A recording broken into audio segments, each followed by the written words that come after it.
বলেছি হবে, আমাদের প্রধানমন্ত্রী বলেছেন হবে, মন্ত্রীরা বলে গেছে হবে, আগামী 2 বছরের মধ্যে ইনশাআল্লাহ এখানে আপনারা ফিরে কৃষক কার্ড শুরু করেছেন, খাল খনন কর্মসূচি শুরু করেছেন, যারা খেলাধুলা করে তাদেরকে প্রফেশন হিসেবে নিতে চায় তাদের জন্য নতুন করে কাজ শুরু করেছেন, প্রতিটি 8টি কর্মসূচি গ্রহণ করেছেন ছেলে মেয়েদের বাচ্চাদের উন্নয়নের জন্য এবং কৃষি কারণের জন্য।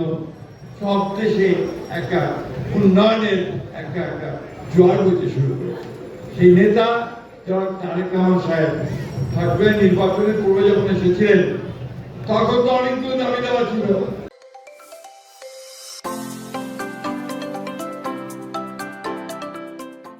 তখন ছিল আপনার পাবলিক ইউনিভার্সিটি, মেডিকেল কলেজ, রাস্তাঘাট, উপজেলা।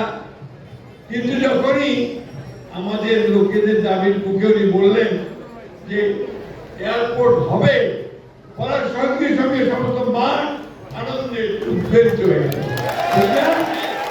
কেন?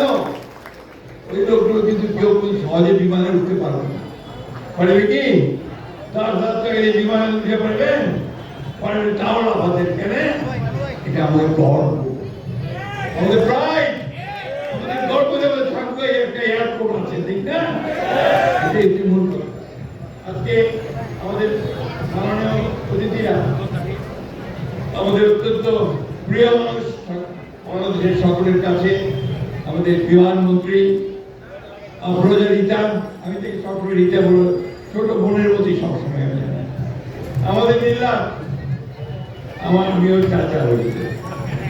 আমাদের বাবলু মির্জা সাহেব মনে আছে তোমার? বাবলু মির্জা মনে আছে? ওনার মেয়ের সঙ্গে ওনার চাচা তো ভাইয়ের বিয়ে হয়েছে, সেদিক থেকে আত্মীয়। শুধু আমি কিন্তু আর ছাড়ি নাই, দুজনকে ধৈর্য শক্তি করে নেই। যে প্রধানমন্ত্রী কথা দিয়েছে আপনাদের এটা করতে হবে, আমাকে বলছে আপনারটা হবে। আজকে বগুড়া এবং ঠাকুরগা এই দুটা ইতিমধ্যে পরিকল্পনা বিভাগের যে খাতা তৈরি হয়, কোনটা কোনটা কাজ হবে, আমাদের সবুজ পাতা বলে একটা পাতা আছে, গ্রিন পেজ, ওই গ্রিন পেজে উঠে গেছে ঠাকুর। আমি সাংবাদিক ভাইকে বলবো, আপনি ওই যে অযথা প্রশ্ন করছেন যে কবে হবে, কিন্তু আপনার মুহূর্তের মধ্যে ঘষা দিলে আমার হয়ে গেল তা তো হবে না। এইটার এখন সার্ভে হবে, এইটার এখন আপনার ভায়োলিটি একটা স্টাডি হবে, সেই স্টাডিতে কতটুকু ভায়োলেশন দেখতে হবে। এই যে বিল্ডিং গুলো আছে এখানে ভেঙে নতুন করে করতে হবে, এয়ারপোর্টের টার্মিনাল লাগাতে হবে, ঠিক কিনা? চাইলে যদি চাই না যে প্লেন উড়িবে পারবে কি? বুঝে হবে তো। সাংবাদিক বাড়িকে বলছি, আমরা সবাই বিজ্ঞ পণ্ডিত মানুষ, এটা বুঝে প্রশ্ন করলে আমরা খুশি হবো। হবে ইনশাআল্লাহ, বলেছি হবে, আমাদের প্রধানমন্ত্রী বলেছেন হবে, মন্ত্রীরা বলে গেছে হবে, আগামী 2 বছরের মধ্যে ইনশাআল্লাহ এখানে আপনারা ফিরে